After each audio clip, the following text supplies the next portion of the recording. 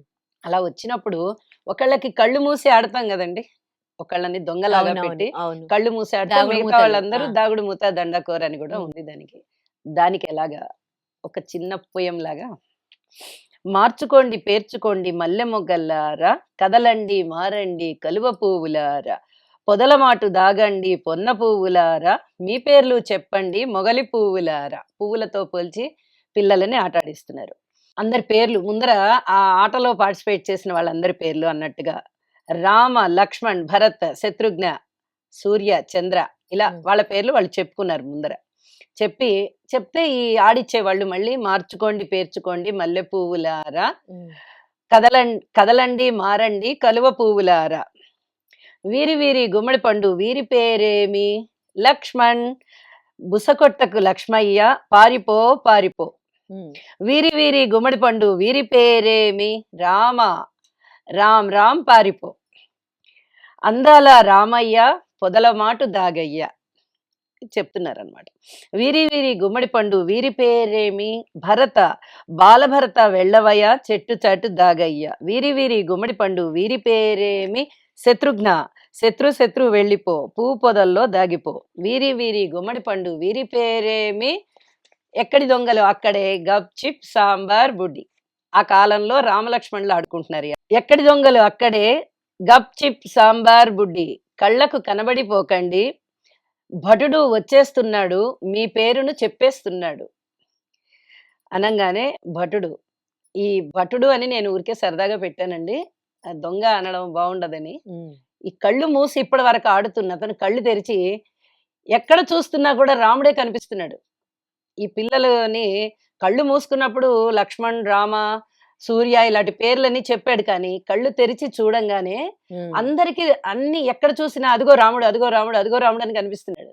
అందుకని ఈ అబ్బాయి రామ్ రామ్ రామ్ రామ్ రామ రామ రామ రామ రామ రామ రామ్ శ్రీరామ రామ రామ రామ రామ రామ రామ్ అంటున్నాడు ఇతను. హ్మ్. వాళ్ళేమో మేము రాముడు కాదు నేను భరతుణ్ణి, నేను హ్మ్. రాముణ్ణి కాదు నేను లక్ష్మణుణ్ణి అని వాళ్ళు చెప్తున్నారు. హ్మ్. అంటే ఇతను పట్టుకోవడానికి వెళ్ళి ఎవరినెవరిని పట్టుకుంటున్నాడో మొత్తం రామమయంగా కనిపిస్తోంది ఇతనికి. హ్మ్. అంతా అంతా రామమయం. రామమయం అంటే పిల్లలలోనే పిల్లలప్పటి దగ్గర నుంచే అంత రామమయంగా కనిపిస్తోంది.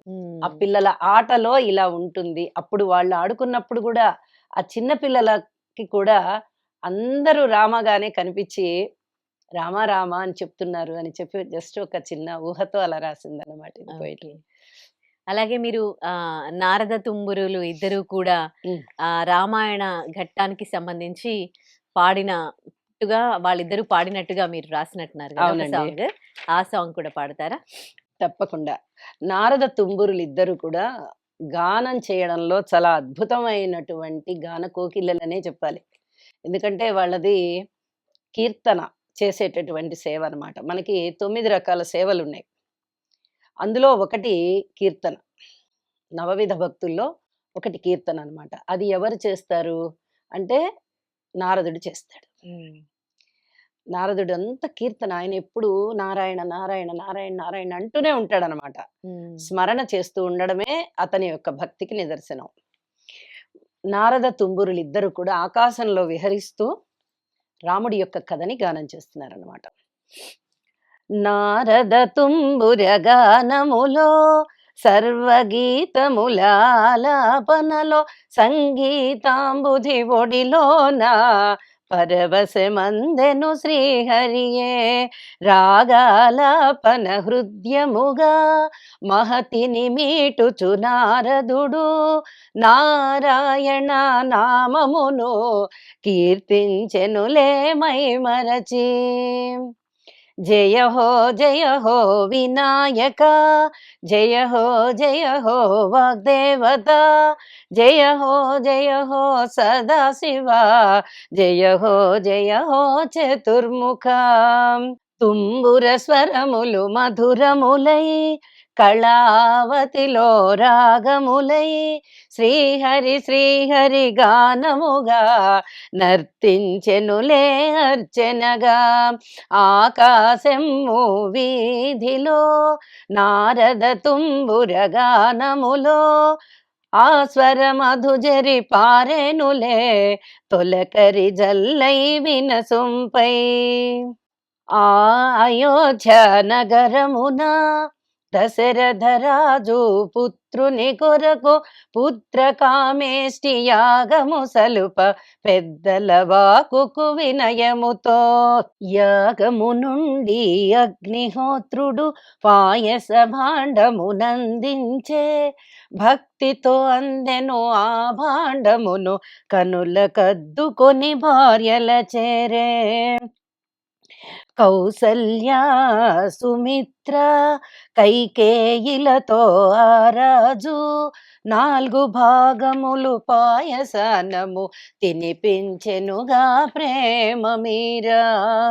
కలిగిరి 4 తనయులును ముద్దులొలుకు పసిబాలురును రామ లక్ష్మణ భరత శత్రుఘ్న నామములతో విలసిల్లెనుగా.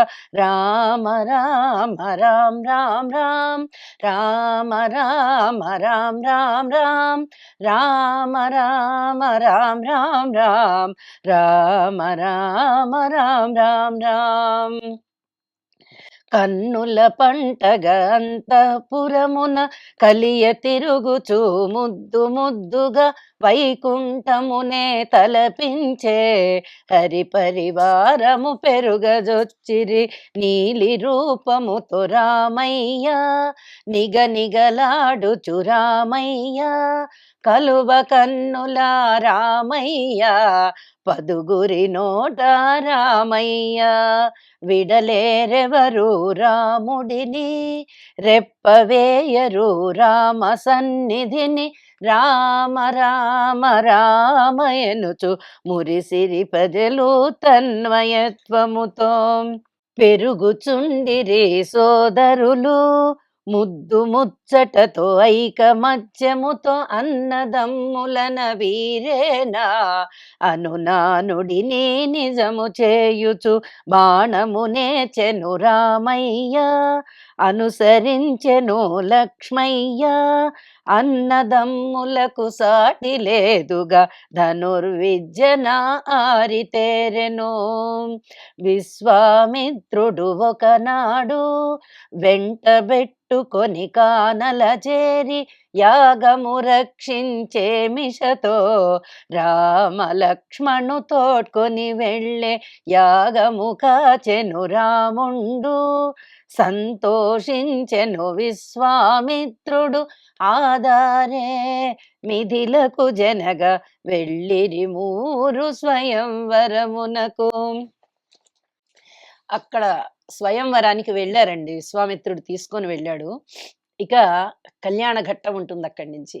ఇది కూడా ఒకసారి సీతారాముల కళ్యాణం భువిలో విరిసిన వైభోగం పెళ్ళికి పెద్దలు మనమేనండి కళ్యాణం కమనీయమండి.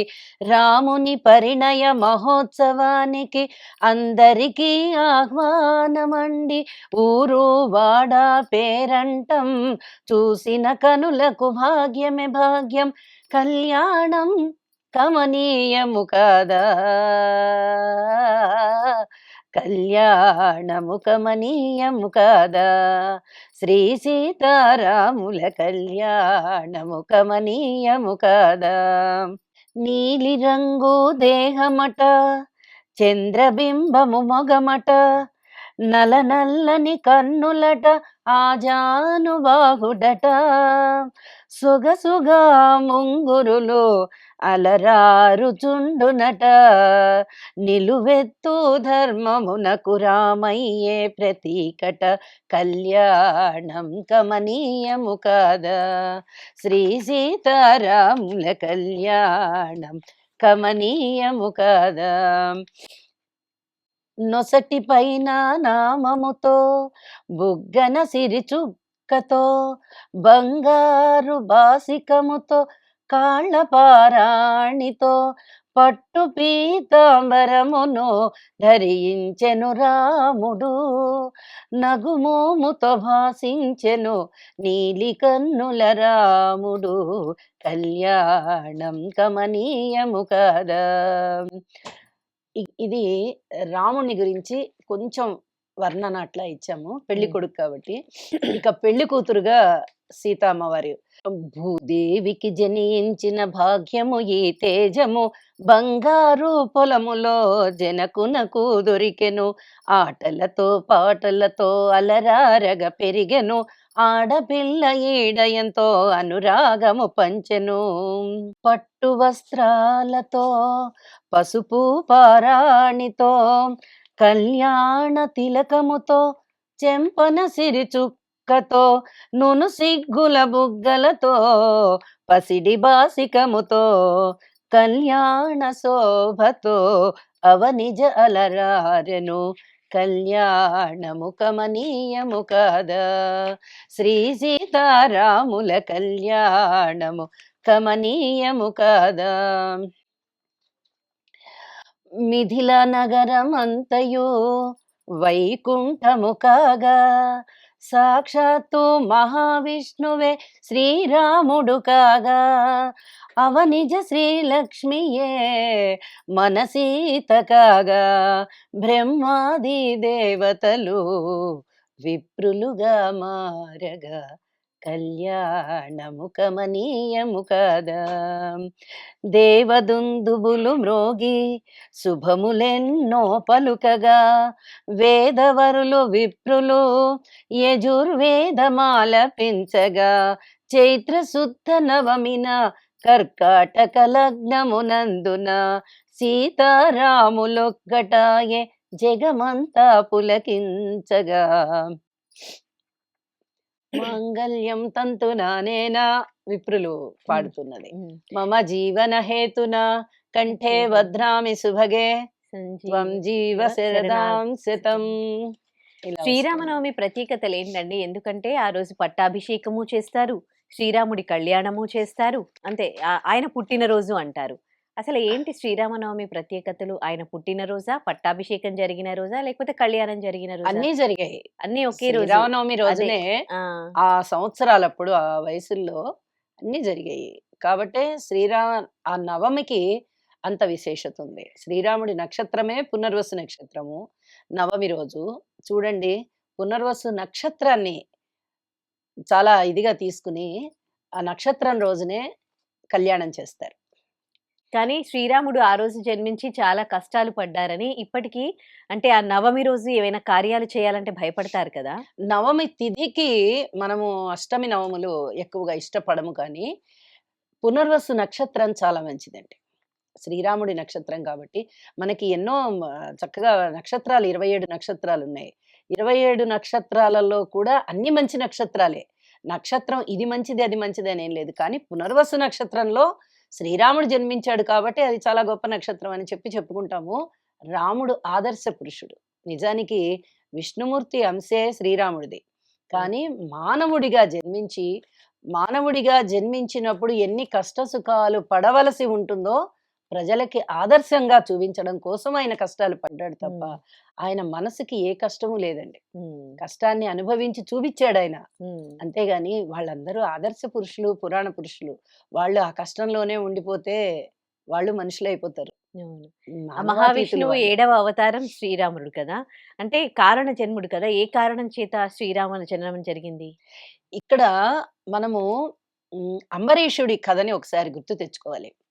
అంబరీషుడు ద్వాదశి పారాయణ చేసేటప్పుడు ఏకాదశి రోజు ఉపవాసం ఉండి ద్వాదశి రోజు పారాయణ చేయడానికి ఉపక్రమిస్తూ ఉండగా అప్పుడే విశ్వామిత్రుడు వస్తారు ఆయన దగ్గరికి వస్తే ఊరకరారు మహాత్ములు మా ఇల్లు పావనం చేశారు అని చెప్పి ఆహ్వానించి అతిథి సత్కారాలన్నీ చేస్తారు. ఉమ్, ద్వాదశి వెళ్ళిపోకుండానే మనము పారణ చేద్దాం స్వామి అంటే నదికి వెళ్ళి స్నానం చేసి వస్తానని చెప్పి విశ్వామిత్రుడు తన పరివారముతో నదికి వెళ్తాడు.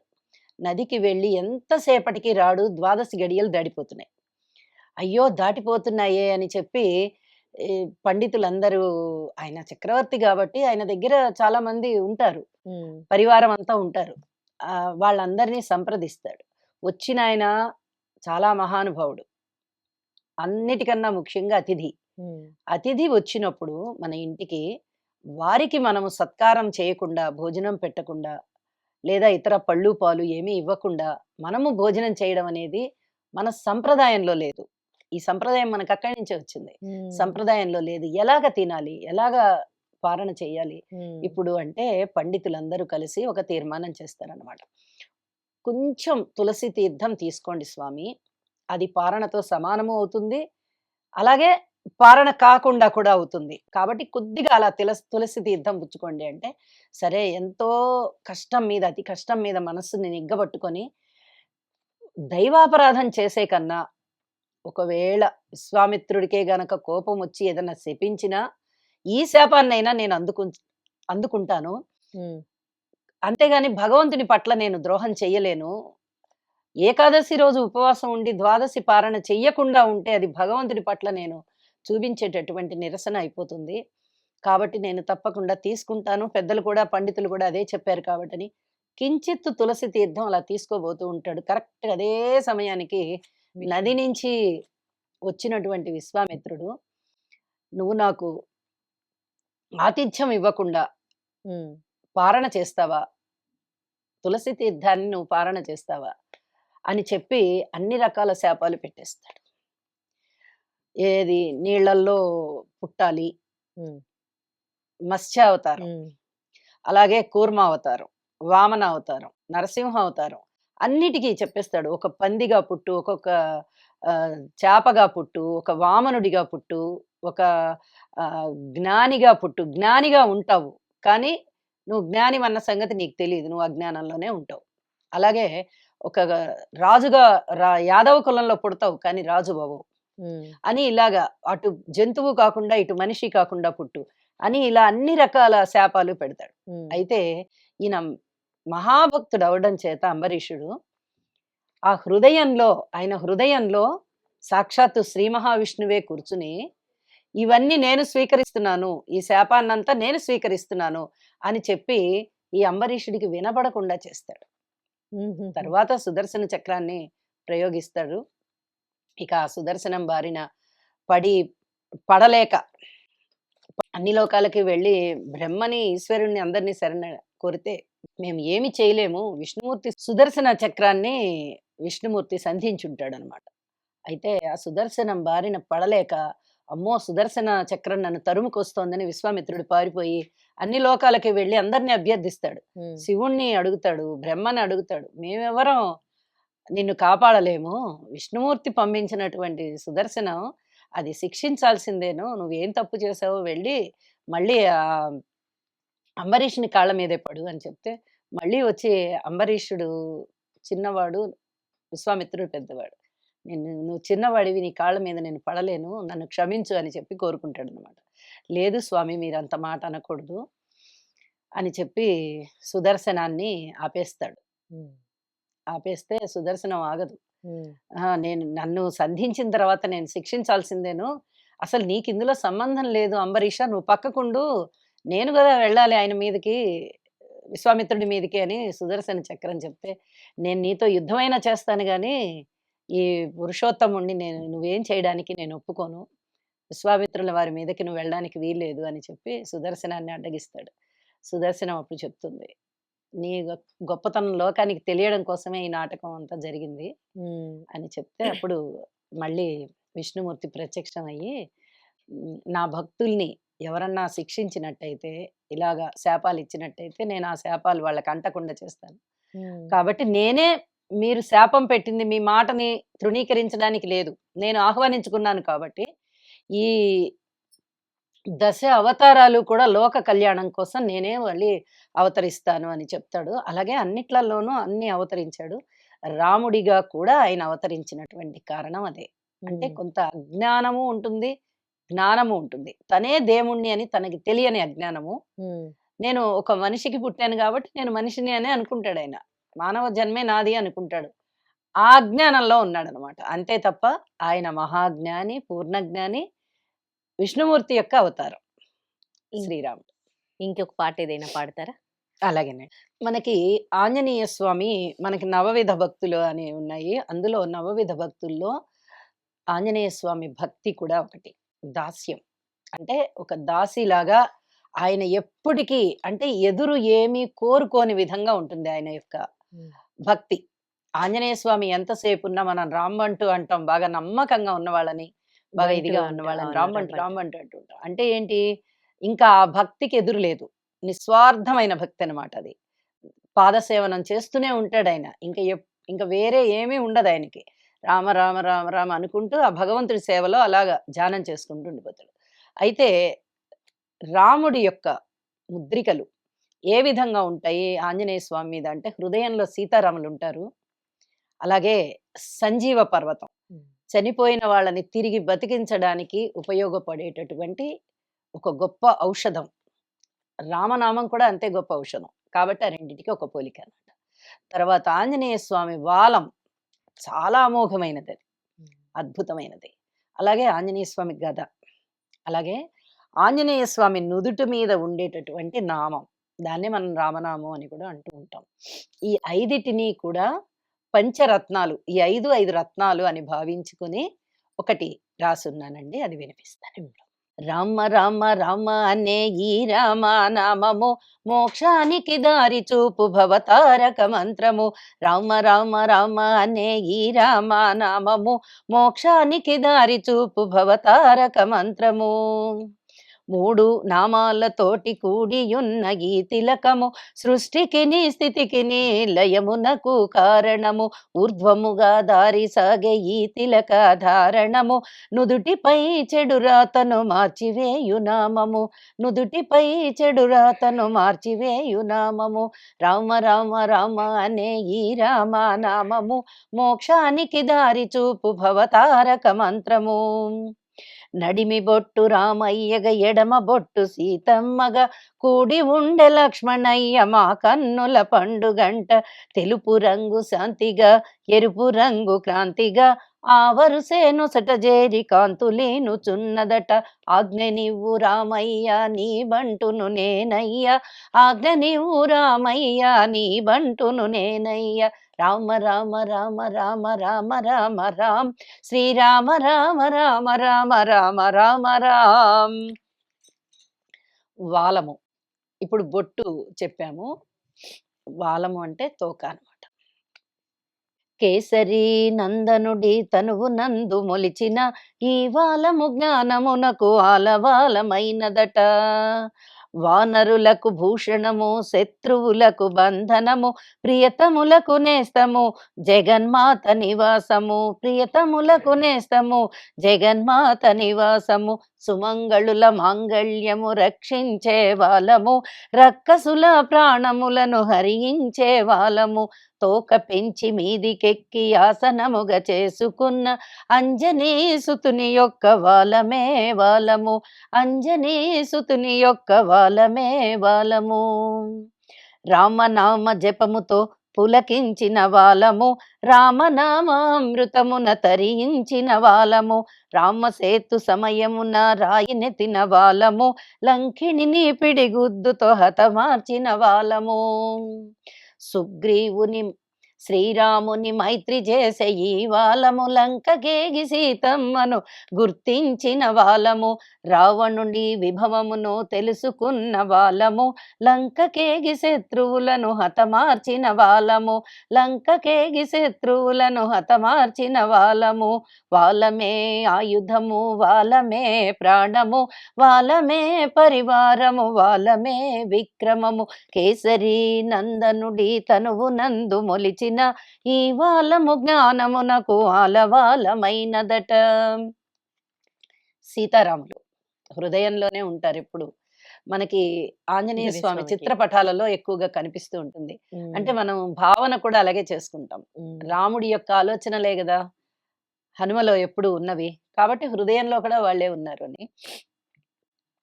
మూసియున్న కనులలో రాముడే ఉన్నడంట తెరచియున్న కనులలో జగమంతా నిండెనంట, మూసియున్న కనులలో రాముడే ఉన్నడంట.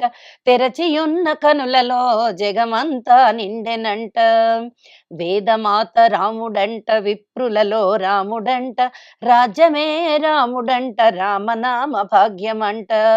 కళ్యాణ రాముడు, కోదండ రాముడు, సుగుణాభిరాముడు, దశరథ ప్రియపుత్రుడు. పలుకులో రాముడంట, పలవరింత రాముడంట, నడతలో రాముడంట, తలపులలో రాముడంట, రామబంటు పట్టిన నామము శ్రీరాముడంట, తనువులోని అణువణువు రామ రామ బీజమంట, తనువులోని అణువణువు రామ రామ బీజమంట. సువిశాల భవనములు వదిలెను శ్రీరాముడు, హృదయేశ్వరి సీతతో కొలువై ఉన్నాడు, హృదయేశ్వరి సీతతో కొలువై ఉన్నాడు.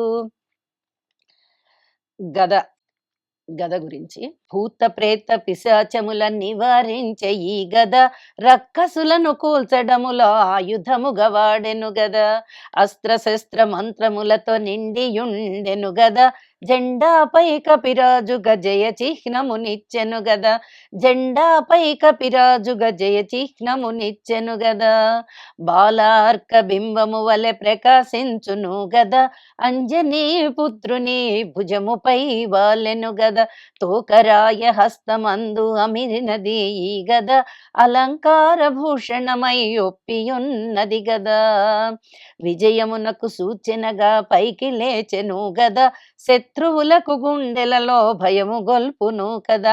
రామ రామ రామ అను ఈ నామ స్మరణతో గద నిండా బలము వచ్చి శక్తివంతమైనది గద, గద నిండా బలము వచ్చి శక్తివంతమైనది గద. కదా గద గద. రెండింటిని కలిపినట్టుగా అవును. రాసి, ఇక సంజీవని పర్వతం. సంజీవని ఎలాగా చనిపోయిన వాళ్ళని తిరిగి బ్రతికింపజేసే గొప్ప ఔషధమో, రామనామం కూడా అంతే. దానికి దీనికి అలాంటి పోలికని చెప్తూ, ఉమ్. రామ రామ రామ అనే ఈ రామనామము మోక్షానికి దారి చూపు భవతారక మంత్రము. రామ రవణ యుద్ధమందు కపివరులు అలిసెను, అలసి అలసి రణమందు ప్రాణములు విడిచెను, సౌమిత్రి మూర్ఛిల్లి భూమి కొరిగిపోయెను, రాముడెంతో భీతిల్లి హతసుడే ఆయను. జాంబవాది మిత్రులంత ధైర్యమిచ్చి హనుమ చేరి, సంజీవి ఔషధిని చేకొని రమ్మనెను, సంజీవి ఔషధిని చేకొని రమ్మనెను. అంగదాది యువరాజులు రామస్మరణ చేసెను, ఆ స్మరణే బలము అయి హనుమ పొంగిపోయెను, ఆ స్మరణే బలము అయి హనుమ పొంగిపోయెను. వాయువేగ మనోవేగ పోటీతో సాగెను, రామనామ బలముతో అడవికి తెంచెను. అశ్విని దేవతల ఆజ్ఞ యొక్క ఫలముగా ఓషధులు అడవి చేరి పెరుగుచుండె నిండుగా. అంజనీ సుతుడి యొక్క వాలము ఉప్పొంగెను, ఓషధులను తీయుటకై అడుగు ముందుకేసెను. గిరిశిఖర కానలపై ఓషధులు ఒక్క తీరు ఉండుటను చూసి హనుమ ఎంతో కృంగెను, ఏ ఓషధి ఏమియో కానలేకపోయెను, సంజీవి ఔషధము గుర్తు తెలియకుండెను, సంజీవి ఔషధము గుర్తు తెలియకుండెను. యోచనతో గిరిని ఎత్తి తిరుగుబాట పట్టెను, సంజీవి ఔషధము జీవామృతమాయను, సంజీవి ఔషధము జీవామృతమాయను. రామ రామ రామ అనే ఈ రామనామము మోక్షానికి దారి చూపు భవతారక మంత్రము. రామ రామ రామ రామ రామ రామ రామ, శ్రీరామ రామ రామ రామ రామ రామ రామ. ఇప్పుడు రామాయణంలో చాలా ఘట్టాలు ఉన్నాయి కదా. సీతాపహరణం ఉంది కదా. సీతాదేవి ఆ భూదేవి కూతురు. ఆవిడ నిజంగా ఆమెను అపహరించినప్పుడు తనే సొంతంగా తన తల్లిని వేడుకున్నా గానీ తనకు కూడా ఒక శక్తివంతురాలు. కానీ సీత కోసము రాముడు ఆయన యుద్ధం చేయడం ఇదంతా కూడా దీన్నంతా ఎట్లా చూడాలి? ఏ బిడ్డకి కష్టం వచ్చినా తల్లిదండ్రులు ఊరుకోరు. అలాగే భూదేవి కూడా చాలా బాధపడింది. చాలా బాధపడింది. ఆవిడ ఓదార్చింది. నా దగ్గరికి రామ్మా అని అడిగింది. అయితే ఇంకా చాలా ఉన్నాయి కదా ముందర ముందర. ఉమ్, సీతాదేవిని అడవులకి పంపించేసినప్పుడు మరి అమ్మ దగ్గరికి వెళ్ళిపోతే ఎలాగా? శ్రీరాముడు ఎందుకు వదిలేశాడో ఆ పర్పస్ నెరవేరాలి గదా! ఉమ్, ప్రజలకి ఈవిడ ఆదర్శవంతురాలు. ఆహ్, ఏకపత్ని వ్రతం నేనెలా చేస్తున్నానో, ఆమె కూడా మహాసాధ్వి అని చెప్పి చెయ్యాలి గదా! ఈ సమాజానికంతటికి. తెలియచెయ్యాలి కాబట్టి, అంతర్లీనంగా ఆ భర్త యొక్క ఉద్దేశ్యం ఏమిటి అనేది ఆవిడ గ్రహించేశారు. గ్రహించేసి ఎవరో అన్న మాటకి నన్ను పరిత్యజించాడు రాముడు. నేను బిడ్డల్ని ఆయనకందించి అప్పుడు మా అమ్మ దగ్గరికెళ్ళిపోవాలి అని అనుకుంది. అనుకున్నట్టుగానే చక్కగా వాల్మీకి మహాముని ఆశ్రమంలో మనకి ఉత్తర రామచరిత్రలో అది ఉంటుంది. 'లవకుశ' అన్న పేరుతో సినిమా కూడా ఉంది. సినిమా కాబట్టి కొంచెం తళుకులు, బెళుకులు అద్దుతారు. ఉమ్, కానీ ఉత్తర రామచరిత్రలో ఆవిడ భూదేవిలోకి వెళ్ళిపోవడం అనేది ఉంది. ఖచ్చితంగా బిడ్డలు పుట్టిన తర్వాత తండ్రికి అప్పగించిన తర్వాత ఆవిడ వెళ్ళిపోతుంది. ఆవిడ స్వయంగా కోరుకుంటుంది, వెళ్ళిపోతుంది. ఉమ్, మళ్ళీ అయోనిజ కాబట్టి మళ్ళీ ఇంకొక చోట ఆవిడ జన్మిస్తుందనమాట. ఉమ్, అలాగే ఈయన కూడా సరయూ నదికి వెళ్ళిపోతాడు. కొన్నాళ్ళు ఉమ్, పరిపాలన చేసి పిల్లలకి రాజ్యాన్ని అప్పజెంపేసి లవకుశులకి రాముడు కూడా అవతార అవతార పరిసమాప్తి చేసేస్తారనమాట. ఉమ్, అవన్నీ ఉన్నాయి. వాళ్ళు కూడా మనుషులకి పుట్టిన వాళ్ళు కాబట్టి మనుషులలాగానే కష్ట సుఖాలు అనుభవించారు. కానీ వాళ్ళకవి అంటవు. ఉమ్, వాళ్ళు కారణ జన్ములు కదా! అదే. అంటవు. సీతా అమ్మవారు అయోనిజ కాబట్టి ఎంత కష్టాలొచ్చినా ఆవిడ ఒక ధర్మపత్నిగా ధర్మాన్ని అనుసరించారు. ఒక కోడలుగా ఒక ధర్మబద్ధమైన ఆచరణలో ఉన్నారు. ఒక పుత్రికగా ధర్మబద్ధమైన ఆచరణలో ఉన్నారు. అలా ఆవిడ ఏ రూపంలో ఉంటే అంటే బిడ్డగా ఉన్నప్పుడు తండ్రి దగ్గర, కోడలిగా ఉన్నప్పుడు మామగారి దగ్గరగా, భార్యగా ఉన్నప్పుడు భర్త దగ్గర, ఇలా ప్రతి స్టేజ్‌లోనూ ధర్మాన్ని అనుసరించుకుంటూనే వెళ్ళారు. తనకి ఏమన్నా సందేహాలొస్తే అరుంధతి గారిని అడిగేవారట. వశిష్ఠ మహాముని యొక్క భార్య గారనమాట అరుంధతి. ఆ అరుంధతి గారిని అడిగి సలహా సంప్రదింపు తీసుకుని ఆచరించుకుంటూ వెళ్ళేవారట. ఉమ్. అంత గొప్ప మహాపతివ్రత యొక్క సలహాలు, సంప్రదింపులు తీసుకునేవారు అని చెప్పి మనకి రామాయణంలో తెలుస్తుంది. కానీ సీతాపహరణం జరిగింది గదా! ఆ! అంటే సీతాదేవి కూడా మహాశక్తివంతురాలు. హ్మ్. భూదేవి తన తల్లి. హ్మ్. అయినప్పటికీ అంటే రాముడు తన కోసం మళ్ళీ యుద్ధం చేసేంత వరకు ఆగడం, తనక్కడే హ్మ్. రావణుడి దగ్గర ఉండిపోవడం. అంటే దీని నుండి మనం ఏం నేర్చుకోవాలి? ఏం సందేశం అని? అంటే ఇప్పుడు చూడండి ఒక కష్టమొచ్చింది అనంగానే వెంటనే ప్రతిస్పందించకూడదు. ఎందువల్ల అంటే అక్కడ భర్త అనే ఒక రాముడు ఉన్నాడు. ఆయన తన యొక్క భార్య సంగతి ఆయన చూసుకుంటాడు.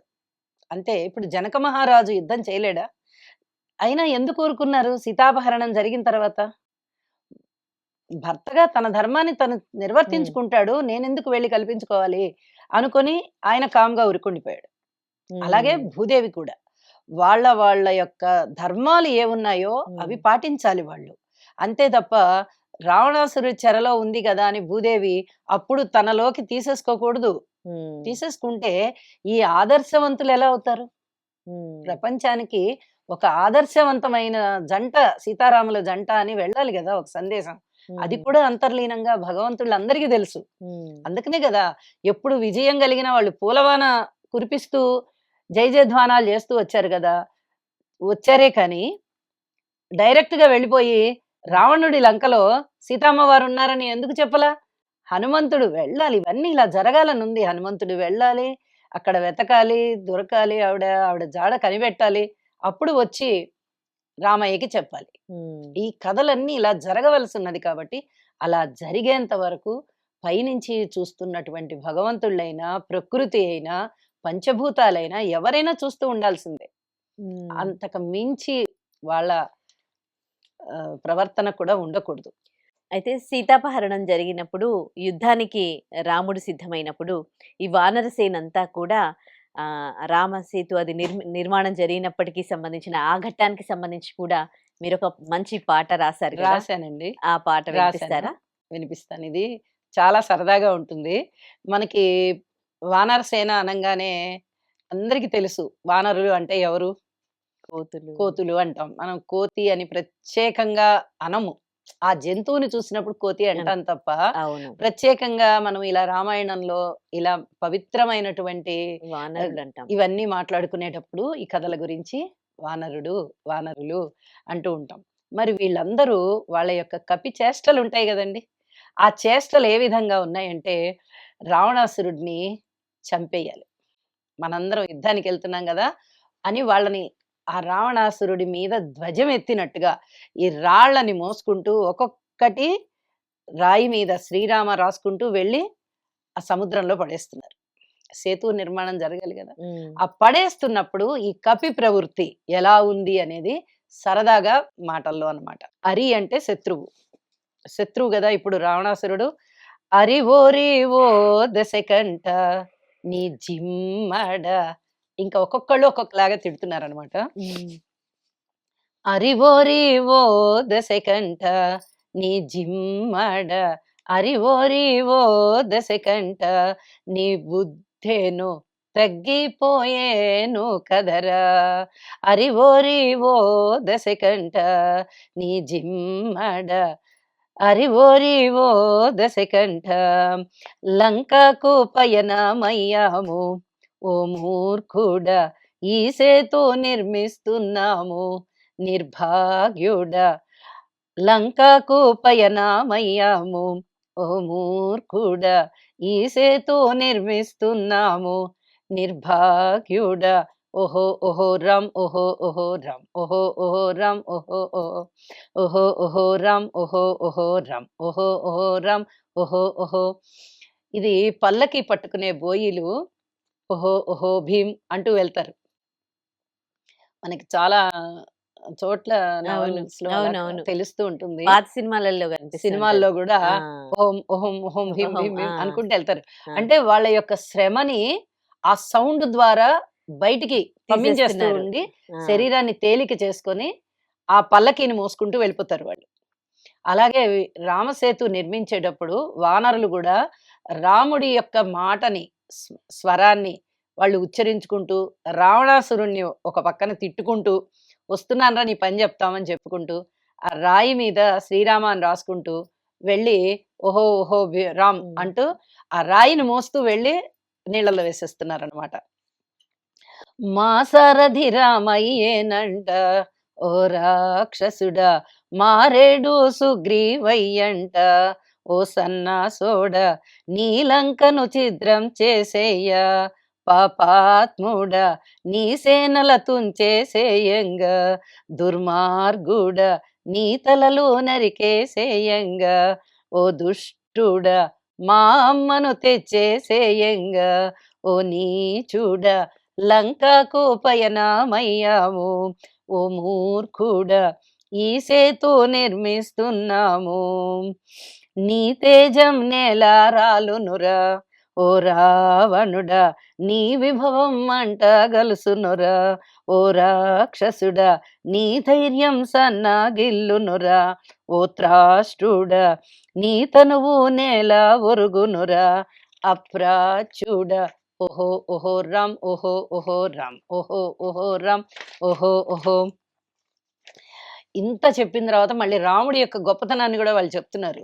హ్మ్. అంటే వచ్చి నీ సంగతి చూస్తాము, మా అమ్మని తెచ్చేసుకుంటాం మేము అని రాక్షసుడా, నీచుడా, అప్రాచ్యుడా ఇలాగ వాళ్ళకొచ్చిన తిట్లన్నీ తిట్టుకున్నారు. హ్మ్. ధర్మపధాన రామయ్యంట ధర్మదేవతే రామయ్యండ రామయ్యంట లక్ష్మణుడంటే అనుజుండంట లక్ష్మణుడంటే నాగయ్యంట రామ లక్ష్మణులకు తిరుగే లేదు రామ బాణముకు ఎదురే లేదు ఓహో ఓహో రామ్ ఓహో ఓహో రామ్ ఓహో ఓహో రామ్ ఓహో ఓహో అట్లా హ్మ్. అలాగా నిన్నొచ్చి మేమేదో చేస్తున్నామని కాదు హ్మ్. అసలు ఇక్కడ ధర్మం ఉంది మా వైపున హ్మ్. ధర్మ ప్రభువు మా రామయ్య హ్మ్.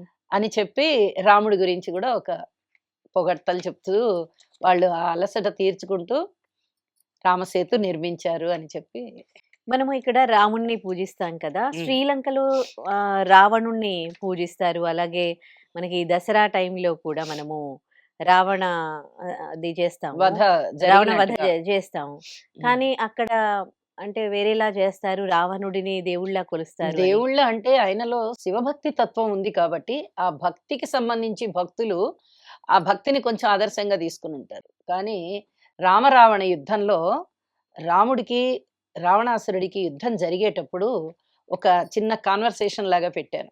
ఓకే. ఎలాగంటే అది రావణాసురుడు, నేను చాలా పెద్ద పెద్ద వరాలన్నీ తీసుకున్నాను శివుడి దగ్గర. నేను చాలా తపస్సులు చేశాను, వరాలన్నీ పొందాను. నేను విశ్వ విజేతని, నీకు తెలియదా? వెళ్ళిపో, నువ్వెంత, నీ వానరులెంత, నువ్వు ఒక నరుడివి, వీళ్ళు వానరులు, హ్మ్. నువ్వు వెళ్ళిపో, నా గురించి నీకు తెలీదు, నేను చాలా బ్రహ్మాండమైనటువంటి వీరుణ్ణి అని చెప్పి ప్రగల్భాలు పలుకుతాడు. రాముడు ఏమంటాడంటే, నువ్వెంత గొప్ప వీరుడివైనా ధర్మం అనేది నీ దగ్గర లేదు. పరుల యొక్క భార్యని నువ్వు అపహరించుకొని వచ్చావు. ఏదో పర్ణశాలలో ఒక లతలాగా ఉంది నా భార్య, నా గృహలక్ష్మి ఆవిడ. ఆవిడ్ని తీసుకొని వచ్చి నీ లంకలో పెట్టుకున్నావు. ఇది అధర్మం కాదా? నువ్వెంత గొప్ప భక్తుడివైతే ఏమి, నువ్వెంత గొప్ప వీరుడివైతే ఏమి, నా దగ్గర ధర్మం ఉంది. నువ్వు అధర్మం చేసావు. నీకే నేను సమయం ఇస్తున్నాను, శరణను. నన్ను శరణు కోరు. హ్మ్. యుద్ధం నుంచి విరమించేస్తా నేను. నా భార్యని నాకిచ్చేసేయి అని చెప్తాడనమాట. చెప్పేటప్పటికి రావణాసురుడికి కోపమొస్తుంది. కోపం ఆ మొహంలో చూపిస్తాడు. నాకివన్నీ కాదు, ఇస్తావా భార్యనివ్వు, లేదా అంటే రణము, ఇద్దరి మధ్య పోరు సలుపుకుందాం అని చెప్పి ఇక బాణాలేసేస్తాడనమాట. బాణాలేస్తే ఇంక కొన్ని రోజులు యుద్ధం జరిగిన తర్వాత రావణాసురుడు రామబాణంతో కూలిపోయాడు అని చెప్పి చెప్తాం మనం. హ్మ్. కానీ రావణుడు అన్ని రోజులు సీతాదేవిని అక్కడ ఒక ప్లేస్‌లో లంకలో ఉంచినా కానీ ఎప్పుడూ టచ్ చేయలేదు. తనని కనీసం ముట్టుకునే ప్రయత్నం కూడా చేయలేదు. హ్మ్. ఎందుకంటే ఆయన వైపు కూడా ధర్మం ఉంది. అండ్ ఆయన శాపం ఆయన కావాలనే తీసుకుంటాడు. శ్రీరాముడి చేతిలో తాను చనిపోవాలని అని ఇలా రకరకాలుగా చెప్తూ ఉంటారు. అవన్నీ కొన్ని పుక్కిటి పురాణాలండి. అంటే ఎవరికి తోచినట్టుగా వాళ్ళు చెప్తున్నారు గానీ, రావణ కుంభకర్ణులు, శిశుపాల దంతవక్త్రులు, హిరణ్యాక్ష, హిరణ్యకశిపులు, ఈ 3 జంటలుగా చెప్పుకున్న ఈ పేర్లు, వీళ్ళు అన్నదమ్ములనమాట. రావణ కుంభకర్ణులు అన్నదమ్ములే. హ్మ్. శిశుపాల దంతవక్త్రులు, అలాగే హిరణ్యాక్ష, హిరణ్యకశిపులు. వీళ్ళందరూ రాక్షస జాతికి చెందినవాళ్ళు, అన్నదమ్ములు. హ్మ్. అయితే 3 యుగాల్లోనూ ముగ్గురుగా పరిణమించారు. ఇది విష్ణువు యొక్క స్వర్గంలో అంటే వైకుంఠంలో విష్ణువుకి ద్వారపాలకులుగా ఉన్నారు జయ విజయులు అనేవారు. హ్మ్. వారు శాపానికి గురి అయ్యారు. ఒకసారి ఒక మహాముని వచ్చినప్పుడు, బహుశా విశ్వామిత్రుడే అనుకుంటే, అంత కరెక్ట్‌గా జ్ఞాపకం లేదు నాకు. ఇంకొకసారి మళ్ళీ వెరిఫై చేసుకోవాలి. హ్మ్. అయితే అనుమతి ఇవ్వలేదు. విష్ణుమూర్తి దగ్గరికి వెళ్ళడానికి ఈ జయ విజయులు అనుమతి ఇవ్వకపోయేటప్పటికి, మీరు పాపాత్ములైపోతారు, వెళ్ళి 7 జన్మలు హ్మ్. మానవ అవతారం ఎత్తండి, రాక్షసులుగా పుట్టండి అని చెప్పి ఆయన శాపం ఇస్తాడు. హ్మ్. శాపం ఇస్తే వీళ్ళు జయ విజయులిద్దరూ కూడా విష్ణుమూర్తి దగ్గరికి వెళ్ళి, స్వామి 7 జన్మలు మిమ్మల్ని వదిలిపెట్టి మేము దూరంగా ఉండలేము. మరి ఆ ముని మాకిలా శాపం పెట్టారు అంటే, నేను ఆ శాపాంతరాన్ని తెలియజేస్తాను. 3 జన్మలు శివభక్తులుగా ఉండి, నా మీద ద్వేషంతో ఉంటారా? లేదంటే 7 జన్మలు నన్ను కొలుచుకుంటూ మీరు నా భక్తులుగా ఉండిపోతారా? మీరు హ్మ్. ఆలోచించుకొని చెప్పండి అంటే, 3 జన్మలైతే తొందరగా అయిపోతాయి. 7 జన్మలంటే ఎక్కడికెదరి? హ్మ్. 3 జన్మల్లోనే మేము మళ్ళీ మీ దగ్గరికొచ్చేస్తాం స్వామి. శివద్వేషులుగానే మేము ఉంటాము అనంటే, హ్మ్. సరే మీరు 3 జన్మలు ఎత్తండి అని చెప్తాడు. అప్పుడైతే వాళ్ళు వరం అడుగుతారనమాట. మళ్ళీ నీ చేతుల్లోనే మరణించే వరాన్ని ఇవ్వండి మాకు. హ్మ్. నీ చేతుల్లోనే మరణించి మళ్ళీ మేము ఇక్కడికి మా ద్వారపాలక ఆ డ్యూటీకి, విధులకి మేము వచ్చేసేయాలి స్వామి అని అడిగితే, సరే అలాగే జరుగుతుంది. నేనే మిమ్మల్ని శ్రీకృష్ణుడి రూపంలోనూ, శ్రీరాముడి రూపంలోనూ నేను వచ్చి మిమ్మల్ని సంహరిస్తాను అని చెప్తే, ఇగ సంతోషంగా వాళ్ళొచ్చేస్తారనమాట. ఈ హుహు. రావణ కుంభకర్ణులు కూడా అందువల్లనే శ్రీరాముడి చేతిలోనే చనిపోతారు. హుహు. అందుకోసం వాళ్ళు ఏదో ఒక నియమం పెట్టుకోవాలి గదా!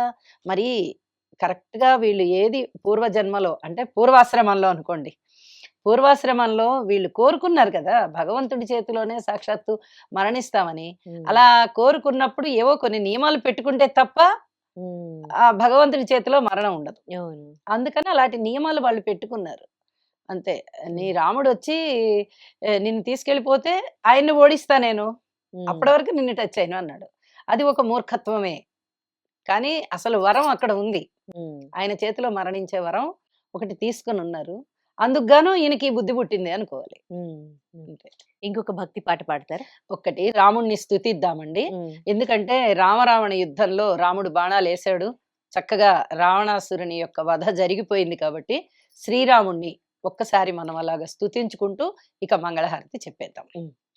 జయ హో రామ జానకి రామ దశరథ రామ కౌసల్య రామ కౌస్తుభ రామ కోదండ రామ రఘుకుల రామ రఘురామ రాజీవ రామ నయనాభిరామ ధర్మచారుడు ధర్మబద్ధుడు పోత పోసిన ధర్మదేవుడు చల్లని రాముడు సీతారాముడు సత్యవ్రతుడు సత్యదీక్షుడు సత్య విక్రముడు సత్యవేదుడు సదాచారుడు సంతోష హృదయుడు రామనామముతో గురువైనాడు. ఇక చివరగా మనము మంగళహారతి చెప్పి రాముని యొక్క ప్రస్తావనకి ముగింపు చెప్పుకుందాం. నిరంతరం రామనామ సేవలో ఉండేవాళ్ళు కోకొల్లల మంది ఉన్నారు. నిరంతరం రామనామాన్ని పలికే వాళ్ళు చాలా మంది ఉన్నారు. అలాగే రామ శబ్దం ఈ జగమంతా నిండిపోయింది. అంతా రామమయం. అవును. అలాంటిది ఇంక మనం ఆపేద్దాం అనడానికి ఇంకా అయిపోయింది చెప్పుకోవడం అనడానికి తావులేదు. Correct. సమయాభావం వల్ల ఇక్కడితో ముగిస్తున్నాం. ఉమ్. రామమంగళం శ్రీరామమంగళం జానకి రామునికి దివ్యమంగళం రామమంగళం త్రిమూర్తి మంగళం భక్తి జ్ఞాన వైరాగ్య కరుణమంగళం రామమంగళం శ్రీమాతమంగళం రామమంగళం శ్రీమాతమంగళం రాజమాత కౌసల్య మాతృమంగళం రామమంగళం శ్రీపితృమంగళం దశరథ నందనుకి హృదయమంగళం